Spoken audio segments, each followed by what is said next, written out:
Assalamualaikum warahmatullahi wabarakatuh. Kembali lagi di channel Portal Dimensi dan tentunya masih bersama saya Kang Selamat di sini. Kali ini Kang Selamat akan membawakan kisah yang berjudul Teror Ilmu Hitam. Cerita ini ditulis oleh Mario Pras, dan sebelum kita masuk ke ceritanya, buat kalian yang belum subscribe channel ini, tekan tombol subscribe-nya terlebih dahulu dan tekan tombol notifikasinya. Juga share sebanyak-banyaknya agar kalian tidak ketinggalan cerita terbaru dari Portal Dimensi. Gak usah berlama-lama lagi, langsung saja kita masuk ke ceritanya. Teror Ilmu Hitam.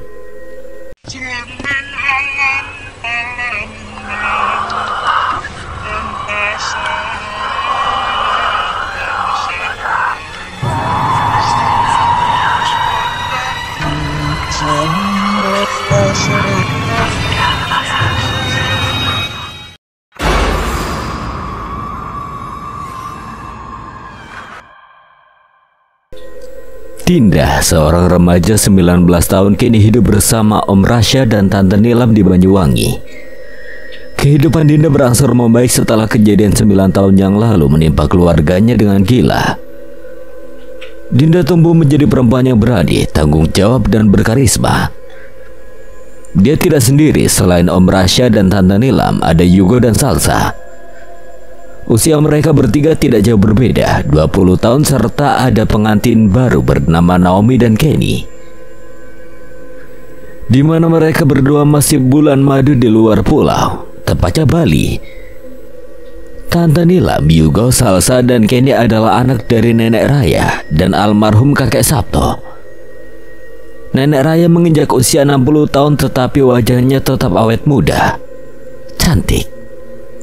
Selama liburan mereka menghabiskan waktunya di rumah saja, bermain dan segala hal yang membuat mereka senang. Dinda, tolong kamu bawakan sarapan ini ke kamar nenek ya, ucap Tante Nilam. Wanita bertubuh tinggi langsung menghampiri Dinda yang sedang merapikan baju di ruang tengah. Mengambil alih makanan sup dan segelas air putih dan tersenyum, Dinda menjawab,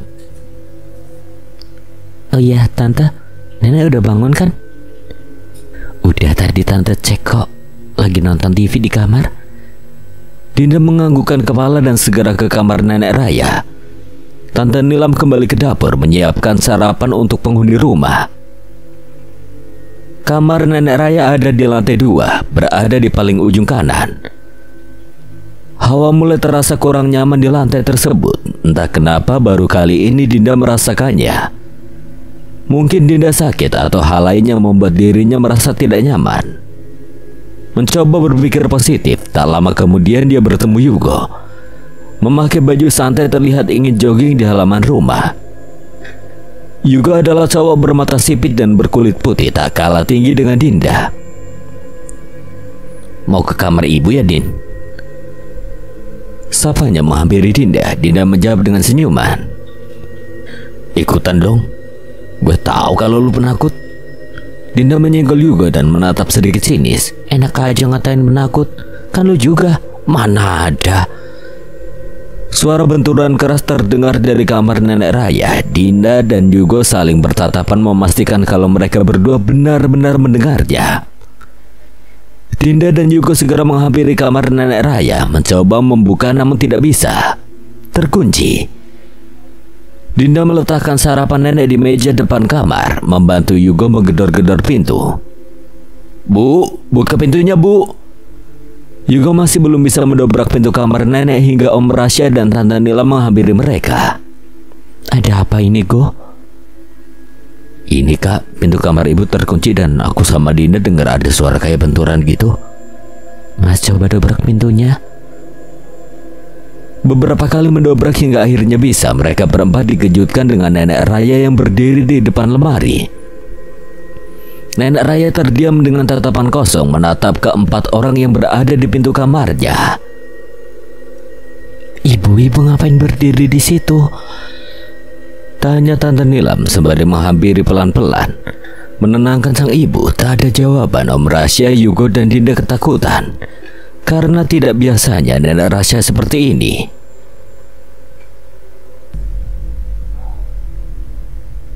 "Nilam, bisik Om Rasya menegur sang istri supaya berhati-hati. Nenek Raya langsung mengambil pisau yang ada di meja kecil samping tempat tidurnya, menyayat-nyayat leher dan wajahnya tanpa sadar. Darah bercucuran keluar dari leher dan wajah Nenek Raya terlihat belum sadar. Tatapannya kosong sambil tersenyum ke arah Tante Nilam. Tante Nilam spontan teriak melihat kejadian itu. Om Rasya segera menarik Tante Nilam agar tidak terjadi hal-hal yang tidak diinginkan. "Ibu, ngapain ibu kayak gini, Bu?" Nenek Raya menusuk perut berkali-kali hingga membuatnya jatuh dan tewas di tempat.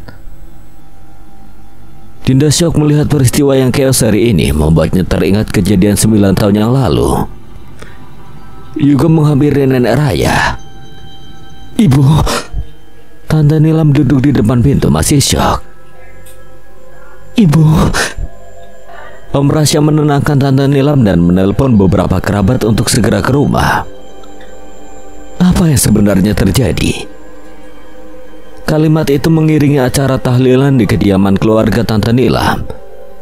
Puluhan orang dewasa laki-laki maupun perempuan membentuk lingkaran, di mana bagian tengah ada jenazah Nenek Raya yang sudah dibalut kain kafan.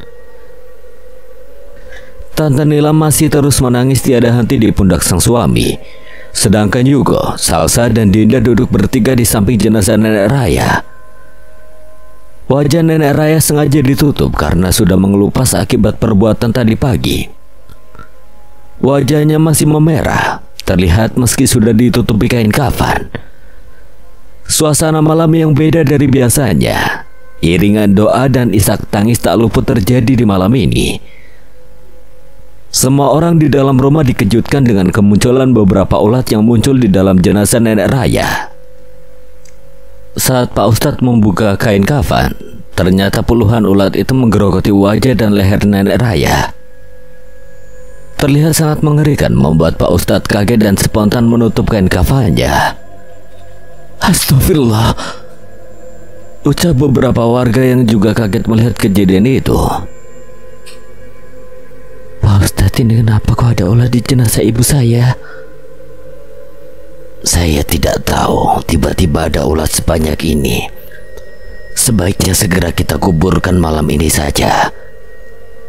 Tante Nila melihat Om Rasya. Ia berpikir kalau besok saja dimakamkan karena menunggu Kenny dan Naomi yang masih dalam perjalanan pulang. "Udah ikut saja apa yang dikatakan Pak Ustadz. Takut ada hal aneh lagi kalau nunggu besok pagi." Mendengar jawaban Om Rasya, Tante Nila mengiyakan masukan Pak Ustadz meski berat. Tak lama kemudian Pak Ustadz dibantu warga yang lain membersihkan jenazah Nenek Raya, segera memasukkan ke keranda dan memberangkatkan ke makam. Proses penguburan Nenek Raya berjalan dengan baik sesuai harapan Tante Nila. Waktu menunjukkan pukul 10 malam. Setelah proses dan doa, para warga mulai meninggalkan makam Nenek Raya hingga tersisa Tante Nilam, Om Rasya, Dinda, Yugo, Salsa, dan Maudi, pacarnya Yugo. "Tante, aku pamit ya," ucap Maudi suara lembut. Tante Nilam menganggukkan kepala lemas. Maudi menatap Yugo, mengajak untuk mengantarkannya pulang. "Kak, aku anterin Maudi pulang dulu ya, ntar aku langsung ke rumah." Yugo dan Maudi berpamitan kepada yang lain, segera meninggalkan makam. Dinda duduk di samping Tante Nila, mengelus pundaknya dan berkata, "Yang sabar ya Tante, Dinda tahu perasaan Tante sekarang. Kita doain yang terbaik buat Nenek. Tapi kenapa kematian ibu seperti ini, Din? Tante benar-benar gak tega ngeliatnya." "Udah sayang, semua udah terjadi. Ayo kita pulang, udah malam." Om Rasya membantu istrinya berdiri dan menuntunnya. Tante Nilam adalah anak kesayangan Nenek Raya. Tidak heran jika dia sehisteris itu dengan kematian sang ibu. Yang lain mengikuti jalannya Tante Nilam dan Om Rasya meninggalkan makam Nenek Raya. Sudah tengah malam, tapi Dinda masih terngiang hal-hal di luar nalar yang terjadi hari ini. Masih teka-teki apa yang sebenarnya terjadi. Bayangan 9 tahun yang lalu muncul kembali. Darah, penyiksaan, pembantaian terjadi dengan sangat brutal. Sempat berpikir apa kejadian hari ini ada kaitannya sama kejadian 9 tahun yang lalu. Dinda terdiam di kursi kamar sambil memandang keindahan malam di dalam kamar, yang kebetulan jendela kamarnya menghadap ke halaman kosong samping rumah Tante Nilam. Terkesan menakutkan, tapi buat Dinda biasa saja. Asik melamun menatap halaman kosong, Dinda dikejutkan dengan sosok nenek-nenek berambut putih berdiri di bawah pohon beringin, tepat di pojok halaman kosong. Nenek itu menatap tajam ke arah Dinda, kemudian perlahan tangannya menuju ke arah Dinda sambil melotot. Dinda yang shock mencoba melihat jelas siapa sosok nenek di bawah pohon beringin itu, mencoba memberanikan diri untuk memastikan. Ya, nenek-nenek itu memakai kebaya dan tubuhnya dibaluri darah, yang pasti itu bukan nenek Raya. Mungkin tidak jelas karena wajahnya sudah mengelupas, mengusap matanya, tapi sosok nenek itu langsung hilang. Menoleh ke segala arah namun tidak menemukan sosok nenek tersebut. Dinda kembali duduk, mengalihkan pikirannya dengan membaca buku. Semua akan mati, teriak sosok nenek yang dilihat tadi, muncul di samping kanan Dinda. Teriakan itu membuat Dinda terjatuh karena kaget, namun sosok nenek tersebut langsung hilang setelah mengucapkan kalimat itu. Apa maksudnya semua akan mati? Dinda berdiri dan bergegas ke tempat tidur, agar hal barusan tidak terbayang-bayang di pikirannya. Tepat 2 hari setelah kepergian nenek Raya, Kenny dan Naomi pulang dari Bali. Tepat jam 9 pagi keduanya sampai di rumah dengan raut muka sedih. Kedatangan mereka disambut Tante Nilam, Om Rasya dan Dinda, karena Salsa dan Yugo kebetulan lagi keluar rumah ada keperluan. Kenny dengan wajah capek langsung dipeluk sang kakak. Tante Nilam menangis sejadi-jadinya di pelukan Kenny. Padahal aku udah ada rencana ngajak ibu ke Bali juga. Naomi mengelus pundak Kenny terbawa suasana haru, melepaskan pelukannya. Aku mau langsung ke makam ibu. Kamu gak istirahat dulu, Ken? Aku sama Naomi mau ke sana dulu. Naomi pergi ke kamar untuk meletakkan koper yang dibawanya dan sekalian siap-siap pergi ke makam. Ya udah, nanti habis dari makam langsung sarapan dulu terus istirahat ya. Tak lama setelah itu Naomi keluar dari kamar. Udah ayo. Naomi menggandeng Kenny berjalan pelan menuju mobil dan pergi ke makam nenek Raya. Tante Nilam, Mama Rasya dan Dinda masih melihat Kenny dan Naomi, memastikan mereka masih baik-baik saja. Sesampainya di pemakaman, Kenny dan Naomi langsung mengetahui letak makam sang ibu karena sudah diberi arahan sama Tante Nilam. Kenny adalah sosok anak yang penyayang meski perawakannya terlihat garang karena adanya tato dan potongan rambut yang sedikit acak-acakan. Sedangkan Naomi sosok istri yang ngomong suami, aktif dalam segala hal dan cantik pastinya. Naomi membawa beberapa rangkaian bunga tabur di dalam kantong plastik. Tiba di makam nenek Raya, terlihat masih banyak bunga tabur yang menggunung di makamnya. Naomi dan Kenny menaburkan bunga melihat sang suami masih terdiam menatap nisan nenek Raya.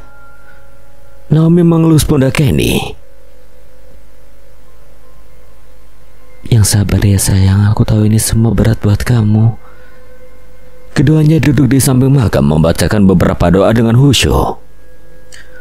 Beberapa menit kemudian mereka hendak meninggalkan makam, namun Kenny meminta beberapa menit untuk sendiri di makam. Mungkin Kenny masih belum terima atas kepergian si ibu yang mendadak, pikir Naomi. Ya udah, aku tunggu di mobil ya. Naomi berdiri dan berjalan meninggalkan Kenny. Kenny menatap kosong ke arah nisan nenek Raya sambil mengingat momen indah bersamanya. Maafin Kenny ya bu, Kenny masih belum bisa nyenengin ibu. Tanpa sadar Kenny memeluk erat nisan nenek Raya dan tangisnya pecah. Kenny. Terdiam, Kenny mencoba memastikan kalau barusan ada yang memanggilnya. Tolong ibu, nak. Suara itu, ya, itu suara ibunya, Nenek Raya. Kenny mencari asal suara itu dan ternyata dari dalam kuburan. Kenny menundukkan kepala dan menempelkan telinganya ke tanah makam Nenek Raya. Diam. Tolong ibu, nak. Ibu gak kuat. Tubuh ibu panas. Sakit, nak. Mendengar jelas suara itu, Kenny sadar kalau itu benar-benar suara ibunya. Ibu. Hening, hilang. Suara Nenek Raya hilang. Dengan napas tergesa, Kenny langsung berdiri. Kaget, ternyata di belakang Kenny ada Naomi yang menghampiri dan menepuk pundaknya. Kamu kenapa? Are you okay? Kenny tidak ingin menceritakan hal ini ke Naomi. Dia menganggukkan kepala. Oke, nggak apa-apa. Ayo, aku udah di WA Kak Nilam buat balik ke rumah nih. Kenny dan Naomi berjalan meninggalkan makam Nenek Raya. Melihat Kenny masih terlihat pucat, Naomi memastikan tidak terjadi apa-apa pada sang suami, menatap ke arah belakang. Tidak ada apa-apa juga. Keluarga Tante Nilam berkumpul di meja makan. Ada beberapa tetangga yang masih membantu masak di dapur belakang untuk persiapan doa bersama sampai 7 hari. Tante Nilam, Om Rasya, Dinda, Yugo, dan Salsa mengambil sarapan secara bergantian. Masih dalam suasana duka, Salsa mencoba menghibur keluarganya. Tumben amat lu diam kok, galau. Yugo yang sibuk mengambil lauk tidak menjawab ucapan Salsa. Sayang, jangan gitu. Ya biar gak tegang mulu, Kak. Udah, kalau di meja makan tuh gak boleh rame, pamali, kata Om Rasya. Salsa langsung terdiam dengan tatapan sinis ke Om Rasya. Tak lama setelah itu Kenny dan Naomi datang. Sini, langsung sarapan bareng dulu. Kakak tahu pasti kalian capek. Kenny langsung duduk di kursi ruang makannya masih dengan wajah kebingungan, sedangkan Naomi pamit ke kamar. Aku ke kamar dulu, Kak. Mau ganti baju sekalian mandi. Tante Nilam dengan senyum manis mengiyakan. Naomi bergegas ke kamar sedangkan yang lain melanjutkan makan bersama. Tante Nilam baru sadar kalau wajah Kenny pucat dan kebingungan. Ia ingin menegur Kenny tapi ditahan oleh Om Rasya dengan alasan agar Kenny sarapan dulu. Terlalu capek kalau diajak berbincang terus-menerus. Usai sudah 7 hari acara doa bersama di keluarga Tante Nilam, kehidupan normal seperti biasanya. Liburan kuliah masih kurang seminggu lagi. Pagi ini Om Rasya dan Kenny berangkat kerja di tempat yang berbeda. Sedangkan Tante Nilam menyibukkan diri dengan merapikan segala hal yang ada di dalam rumah. Dibantu Naomi, Dinda masih di kamar. Yugo berada di halaman rumah untuk berolahraga ditemani Salsa. Salsa hanya duduk sambil bermain gadget, sibuk scroll Instagram. Si Maudi nggak kesini? Iya, ntar. Katanya pengen nginep di sini. Soalnya nyokap bokapnya lagi keluar kota 2 hari. Serius? Oke, seru nih, bisa diajak gibah bareng kan ya? Apaan sih? Ntar dia tidur sama Dinda aja. Kalau sama kamu takutnya gak bisa tidur, malah melotot terus. Enak aja, lihat aja ntar pasti nyaman kalau ngobrol sama aku. Di sisi lain, Tante Nilam sibuk merapikan tatanan di dapur, sedangkan Naomi mencuci beberapa piring dan gelas. Gimana honeymoonnya? Aman? Aman apanya, Kak? Ya maksudnya di sana enak atau enggak gitu? Enak-enak aja, Kak. Suruh juga main di Pantai Kuta. Terus pengen punya anak cewek apa cowok? Masih belum mikirin itu, Kak, tapi pengennya cowok sih. Oh gitu. Naomi masih grogi sekaligus salah tingkah dengan pertanyaan-pertanyaan dari Tante Nilam. Oh iya, kabarnya gimana di Jepang, sekolahnya juga? Lagi ujian sekarang, makanya dia kemarin gak sempat pulang. Padahal pengen banget pulang pas tahu neneknya gak ada. Ray adalah anak dari Tante Nilam dan Om Rasya. Dia berusia 15 tahun dengan postur tubuh seperti ayahnya dan berkulit putih. Yang membedakan adalah Ray memiliki pipi yang sedikit cabi. Kak, Maudi mau nginep di sini 2 hari. Boleh nggak? Nginep sama kamu? Gak gitu, mau nginep di sini tapi ntar tidurnya sama Dinda. Boleh? Kalau kayak gitu boleh, kirain tidur sama kamu. Wajah Yugo kegirangan memeluk sang kakak yang benar-benar mengerti dirinya. Makasih ya kak. Lah kamu mau kemana? Mau jemput Maudi? Hati-hati gak usah ngebut. Tante Nilam tahu kalau dengan mengiyakan permintaan Yugo akan membuat Yugo lega dan merasa lebih diperhatikan. Mencoba menjadi sosok kakak dan pengganti sosok ibu untuk Yugo. Dinda dan Salsa di taman rumah menghirup udara segar di sore hari.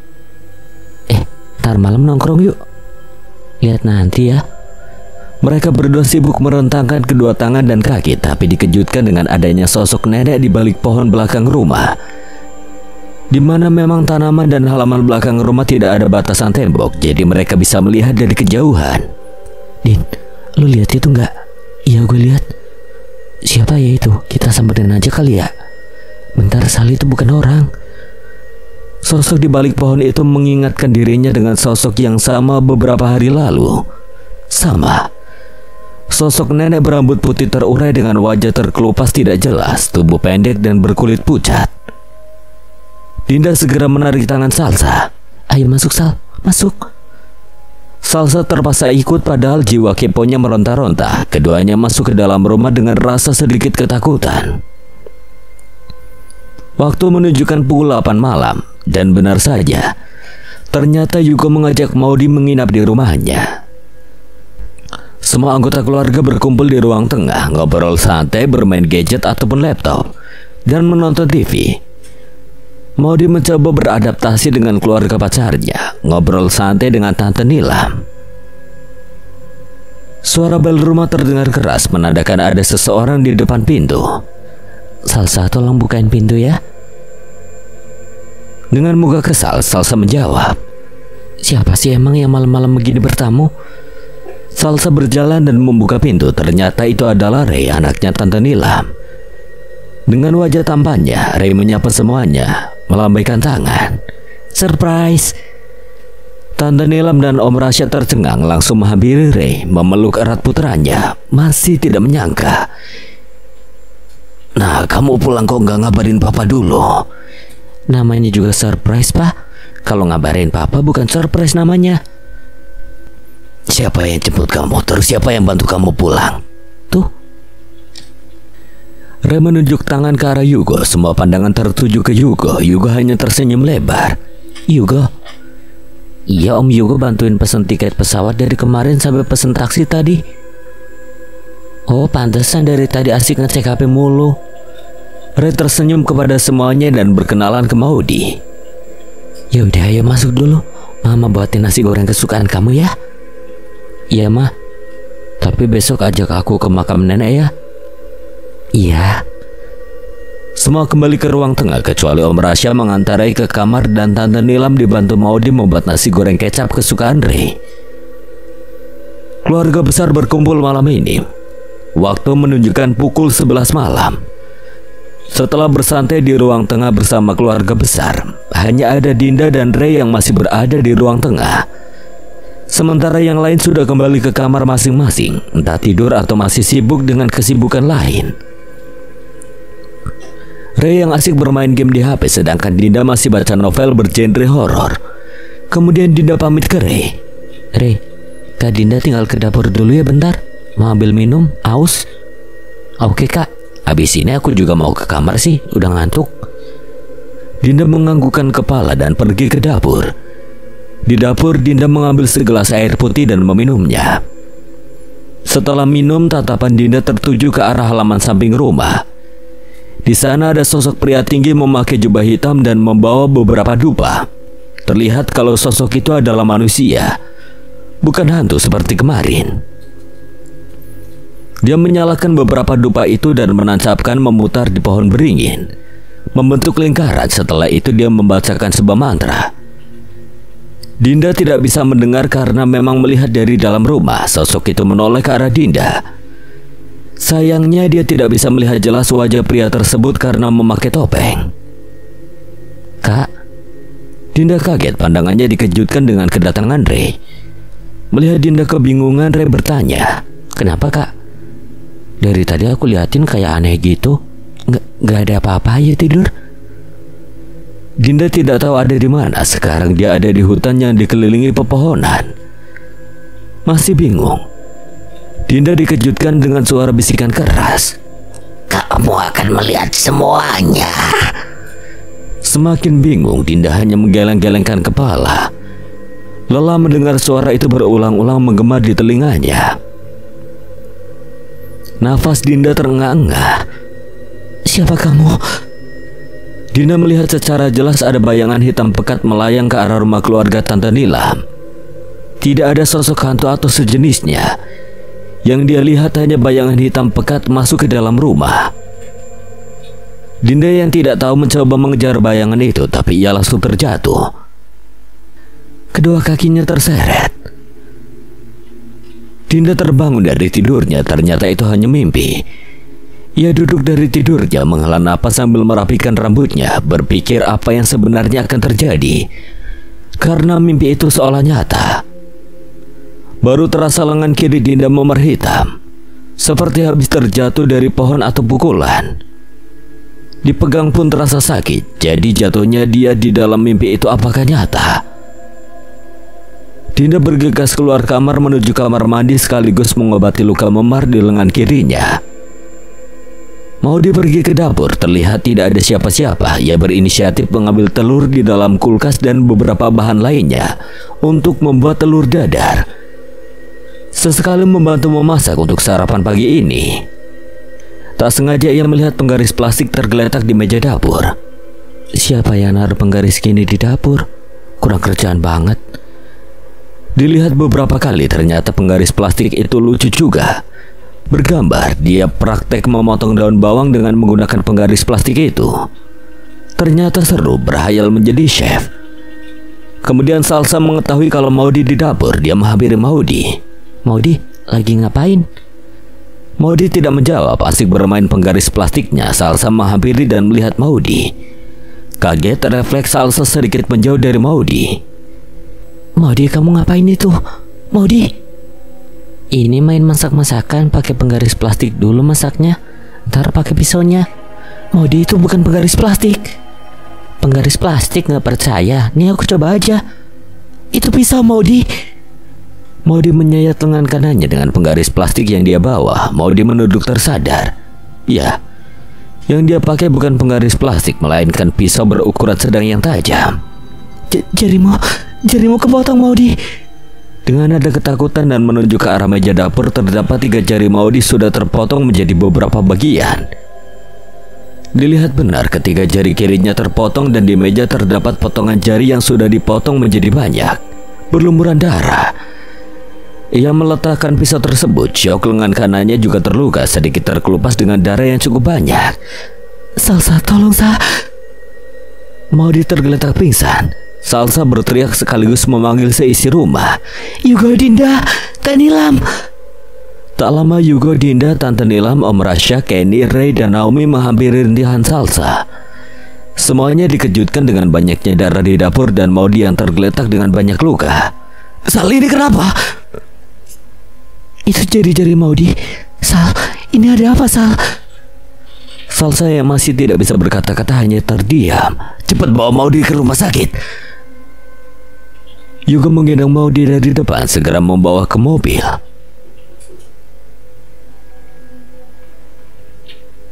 Kak Rasha sama Salsa aja yang ikut.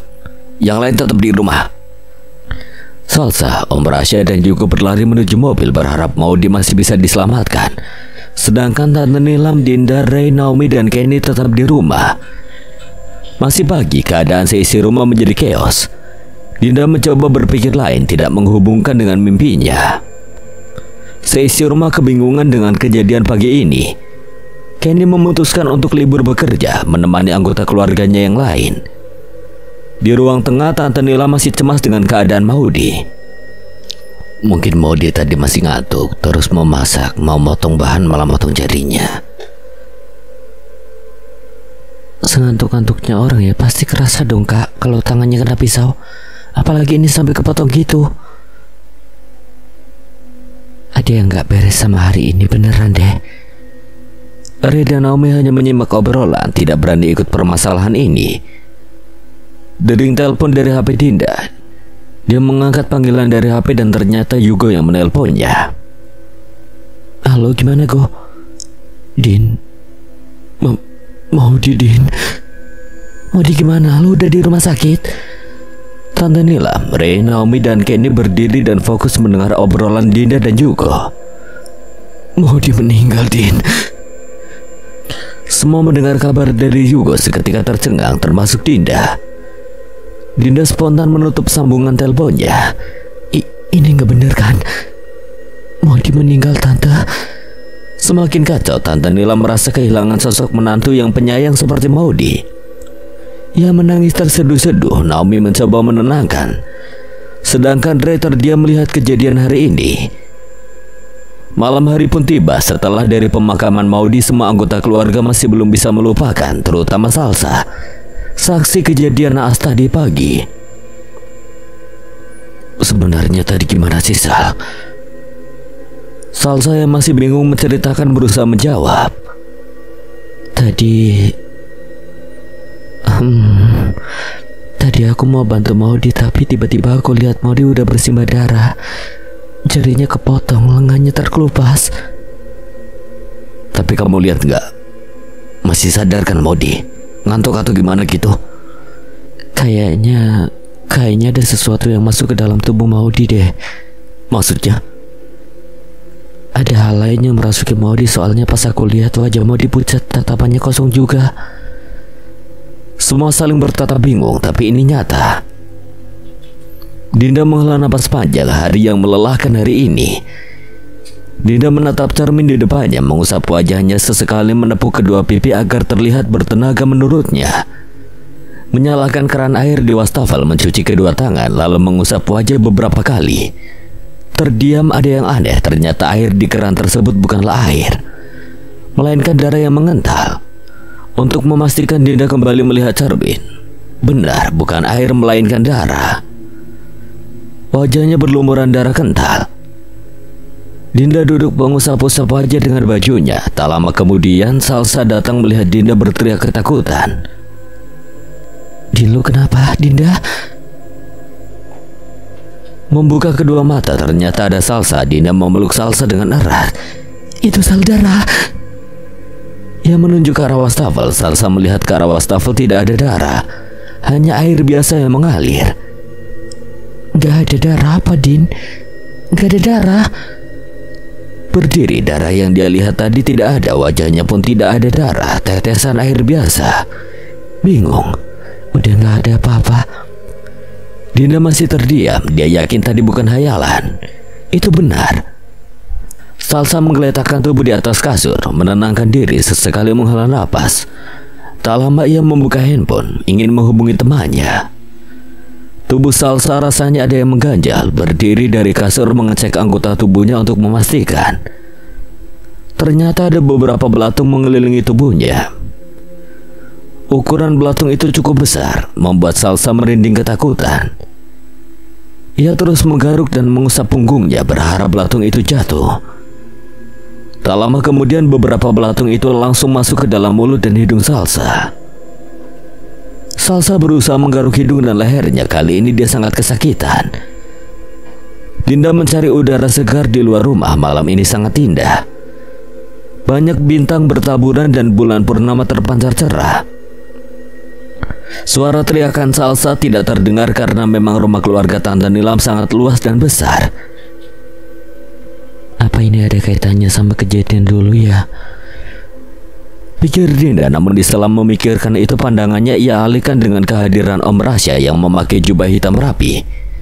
Ya, pakaian Om Rasya membuat Dinda teringat dengan kejadian kemarin. Melamun sambil menatap Om Rasya memastikan. Dinda. Iya Om. Ngapain malam-malam masih di luar, gak tidur? Iya, habis ini masih nyari udara di sini. Ya udah Om masuk dulu ya. Dinda menganggukkan kepala, terus melihat Om Rasya masuk ke dalam rumah, memastikan kalau yang dia lihat benar-benar Om Rasya. Ini menjadi clue pertama buat Dinda. Benar, Om Rasya mungkin. Kenny terbangun dari tidurnya bukan karena teriakan Salsa, tapi melihat tangannya beruntusan sangat banyak, memerah sampai ada yang melepuh bernanah. Cemas, Kenny berdiri sambil menggaruk-garuk kedua tangannya. Setelah itu Naomi bangun, kaget melihat sang suami sudah terbangun dan menggaruk-garuk seluruh badannya. "Sayang, kamu kenapa?" "Naomi, tolong aku Naomi, gatal panas Naomi." Ia terus menggaruk dan sekarang merembet ke sekujur tubuhnya semakin menjadi. "Aku panggil Kak Rasya dulu." Naomi membuka pintu tapi tidak bisa, sepertinya terkunci dari luar. Ia menggedor-gedor pintu berusaha karena ia pikir tadi pintu kamar tidak dikunci. "Kak Rasya." "Naomi." Saut Kenny menatap dengan pasrah menoleh ke arah Kenny. Ia melihat Kenny duduk tersungkur di pojok ruangan. Tubuh Kenny tiba-tiba terangkat, melayang. Kenny berusaha melarikan diri namun tidak bisa. Tubuh Kenny terbentur ke tembok beberapa kali, membuatnya seketika pingsan dan tubuhnya tergeletak lemas. Naomi sangat terkejut menghampiri Kenny, meletakkan tubuhnya di atas pangkuannya. Kenny bangun Ken." Naomi bingung apa yang terjadi kepada Kenny, melihat seluruh tubuh Kenny memerah, melepuh dan bernanah kuning. Naomi meratapi apa yang dialami Kenny, menangis keras. Tante Nilam dan Ray menghampiri Salsa, menanyakan apa yang terjadi padanya, dan dia pun menjelaskan dengan napas terengah-engah berusaha mengeluarkan belatung yang masuk ke dalam tubuhnya. "Ray, ambilin minum dulu." Ray bergegas ke dapur mengambil air putih. Salsa terus berusaha menggaruk-garuk hingga leher dan hidungnya berdarah memerah. Tante Nila masih bingung mau berbuat apa. "Kak, tolong aku Kak." Salsa batuk kesakitan. Salsa melihat belatung yang berjalan di dalam wajahnya sudah tidak tahan dengan rasa gatal dan perih. Salsa mengambil gelas putih di meja rias dan memukulkan gelas itu ke muka Salsa. Tante Nilam berteriak histeris membuat Dinda menghampiri sumber suara itu. Diikuti Ray membawa segelas air putih. "Salsa, jangan Sal."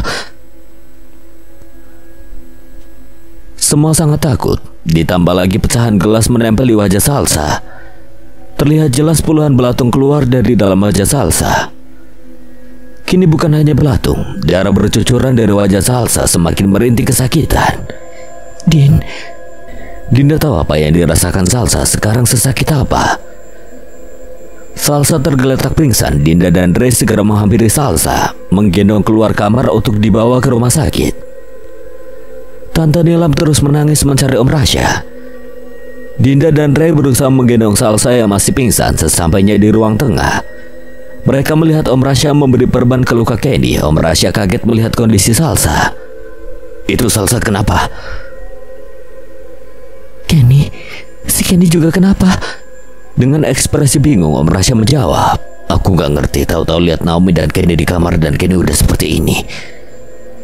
Suara batuk yang sangat keras itu suara Ray. Ray menggeletakkan Salsa di karpet ruang tengah, sibuk menahan batuk yang semakin parah. Sesekali ia memukul-mukul pundak dan leher, memastikan kalau tidak ada apa-apa yang menyangkut di organ dalamnya. Saat Ray memasukkan jari ke dalam mulutnya, perlahan ia sadar ada seuntai benang tipis di dalam mulut. Semakin ditarik dalam, ternyata ada beberapa silet kecil menggantung di benang. Saat dikeluarkan, mulut Ray mengeluarkan cukup banyak darah akibat sayatan silet di mulutnya. Spontan Ray memuntahkan semua yang ada di dalam mulutnya. Selain beberapa silet, ternyata ada ulat hijau yang masih hidup. Banyak. Melihat itu semua kaget, termasuk Ray sendiri. "Ma, tolong Ma." Tante Nilam langsung menghampiri Ray dan memeluknya. "Nak, bertanya nak, Mama coba hubungi rumah sakit. Ini ada apa sih sebenarnya?" "Yuga, buruan kabari rumah sakit atau siapapun." Yuga menelpon pihak rumah sakit beberapa kali, tidak terjawab. "Gak bisa semua Kak." "Ada yang gak beres. Yuga, kamu siapkan mobil, kita keluar dari sini malam ini." Yuga menganggukkan kepala meski bingung sebenarnya apa yang sedang terjadi. Ia berlari menuju garasi, semua cemas dengan keadaan Kenny, Ray, dan Salsa. Suasana malam sangat mencekam, ditambah dengan suasana di dalam rumah menambah rasa takut juga. Garasi adalah satu-satunya tempat yang tidak memiliki lampu terang, hanya lampu kuning bersinar kurang cerah. Yugo masuk ke dalam mobil Om Rasha, mengecek ke dalam mobil. Baik-baik saja, tidak ada yang rusak. Yugo. Suara panggilan itu berasal dari bagasi mobil miliknya. Suara wanita tua merintih memanggilnya berulang-ulang. Yugo, sini nak. Berjalan pelan memastikan kalau suara itu benar adanya saat Yugo membuka bagasi mobil. Dia sangat kaget, ternyata yang ia temukan adalah sosok nenek berwajah rusak berteriak di hadapannya. Ikut aku ke neraka. Bagasi mobil Yugo tertutup, kepala Yugo terhimpit kesakitan. Nenek itu terus menarik kepala Yugo masuk ke dalam bagasi. Sedangkan dirinya berusaha membuka bagasi dengan rasa kesakitan pada lehernya. Tolong. Kepala Yugo terputus masuk ke dalam bagasi mobil, sedangkan tubuhnya tergeletak di bawah bagasi dan berlumuran darah. Ya, Yugo tewas di tempat. Suara nenek itu menggema keras tertawa lepas.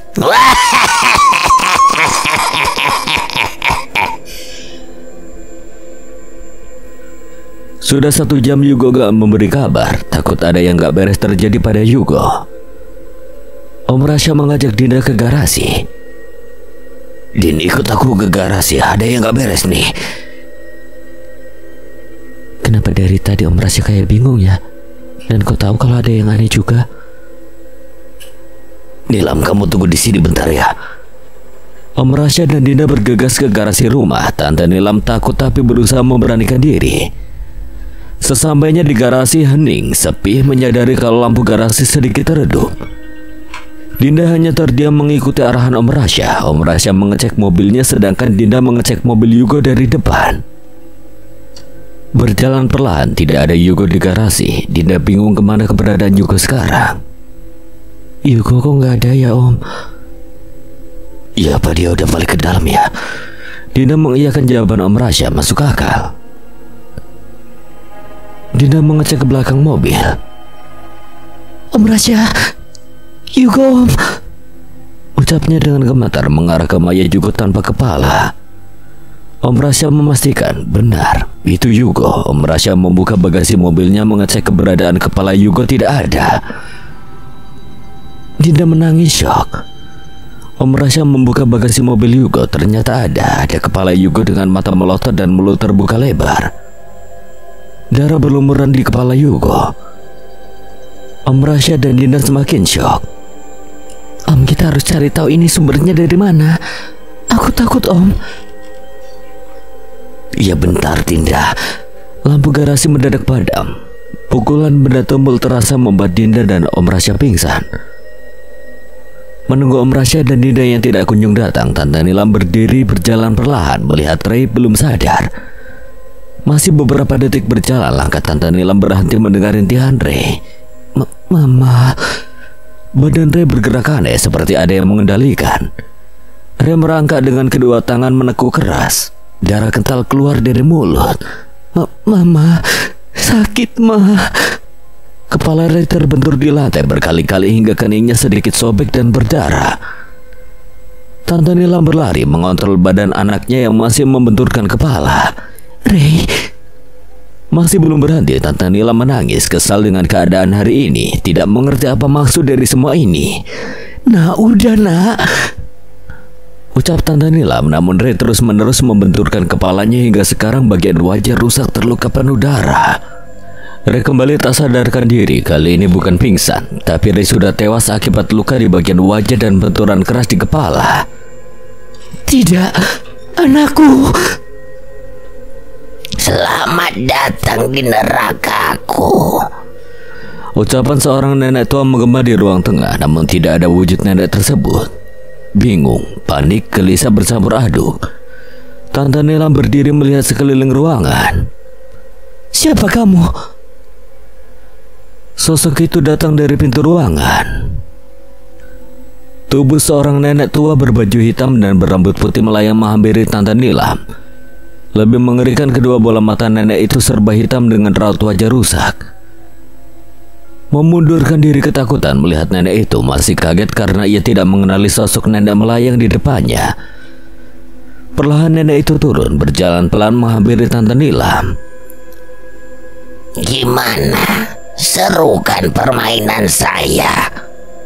Apa maksud kamu? Siapa kamu? Nenek itu tertawa lepas, berjalan mengambil vas bunga di meja ruangan, kemudian memecahkan vas bunga dan mengambil pecahan vas yang cukup besar. Menghampiri Salsa yang terlihat sedikit sadar namun tidak berdaya.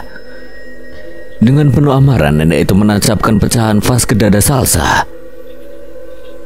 Salsa berteriak merintih kesakitan. Lagi berkali-kali sang nenek merobek dada Salsa dengan pecahan vas dan mengambil jantung Salsa. Memakannya seketika Salsa tewas kehabisan darah dan siksaan nenek yang brutal. Lihat ini, kamu mau? Nenek itu menawarkan jantung Salsa ke Tante Nilam. Semakin syok, hampir menyerah karena keadaannya semakin gak wajar. Udah. Nenek itu sibuk memakan jantung Salsa. Ada seseorang dari belakang memukul kepala Tante Nilam hingga pingsan. Gelap. Beberapa saat kemudian, Dinda tersadar dari pingsannya, mengelus kepala menyandarkan diri.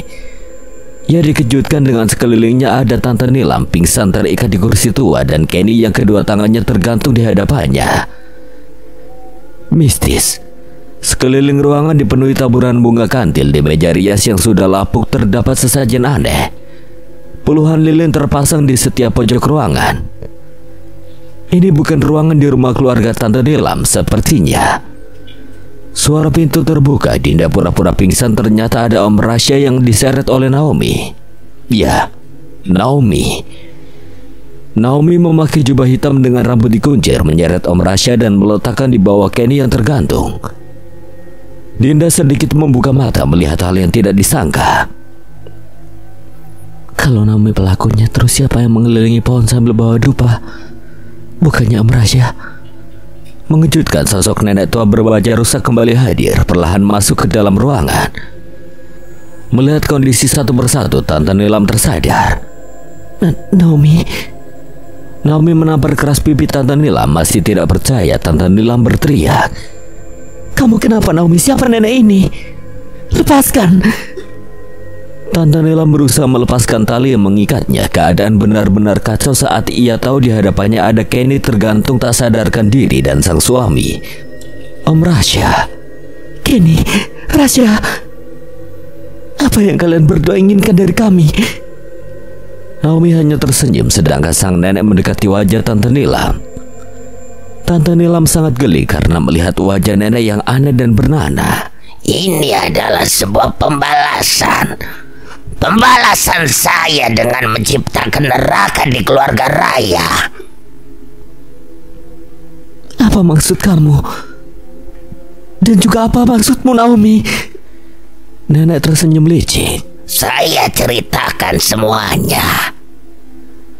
Nenek Raya dan Nenek Yuni sudah berteman lama. Sejak SD mereka selalu bersama hingga Nenek Raya menikah terlebih dahulu.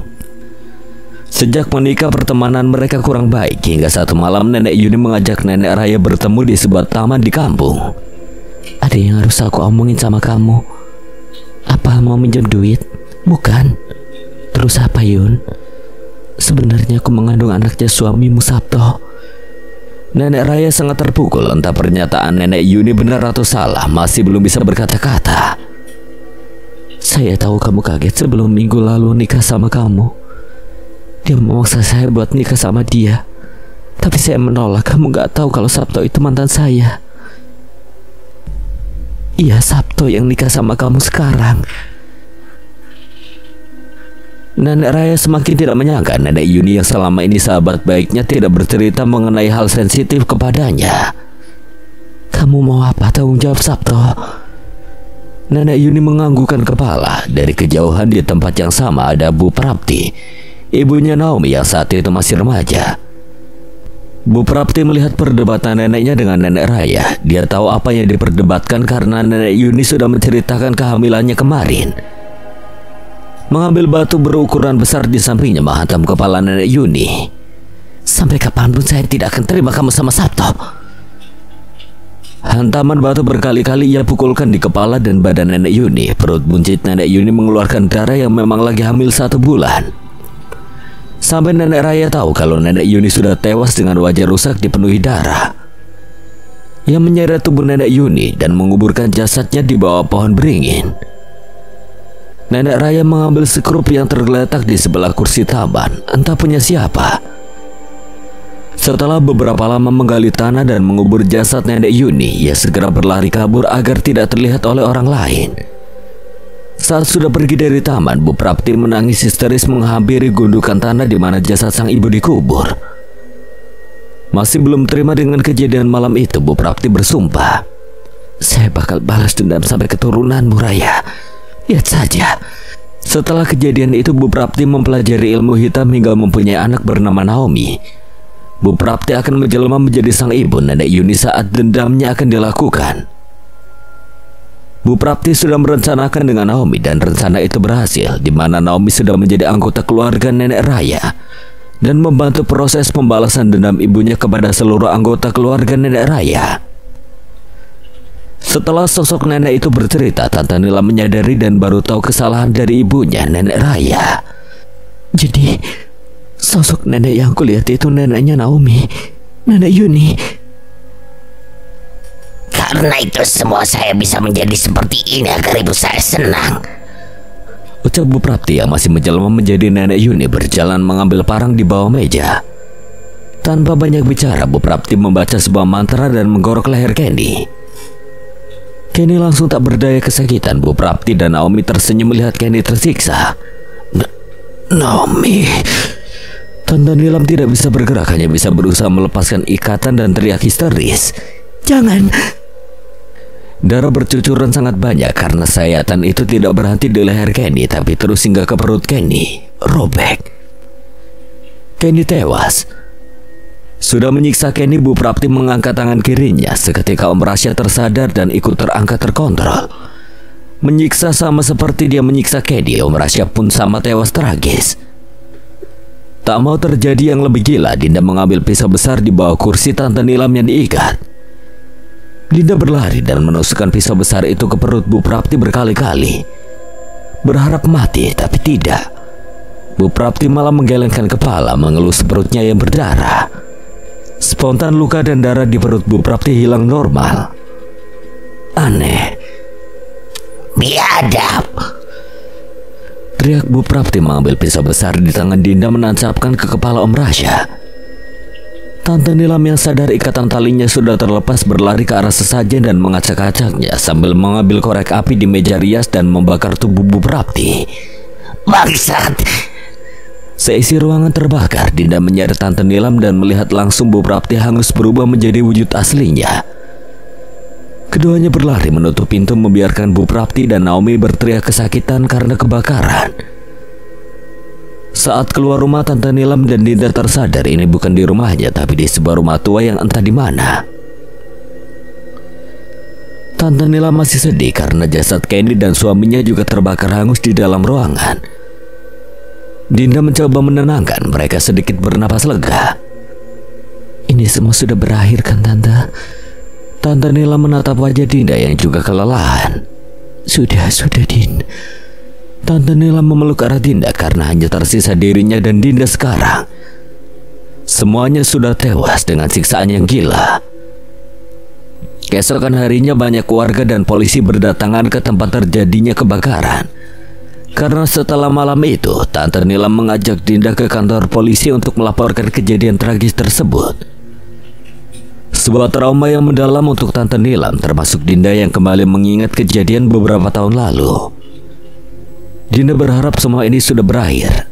Dia dan sang tante akan memulai kehidupan baru dan pindah dari kediamannya sekarang. Sekian. Dan terima kasih buat Mario Pras yang telah mengizinkan saya membawakan ceritanya. Apabila ada kesalahan atau kekurangan, Kang Selamat memohon maaf sebesar-besarnya dan akhir kata Kang Selamat pamit undur diri. Wassalamualaikum warahmatullahi wabarakatuh. Sampai berjumpa lagi.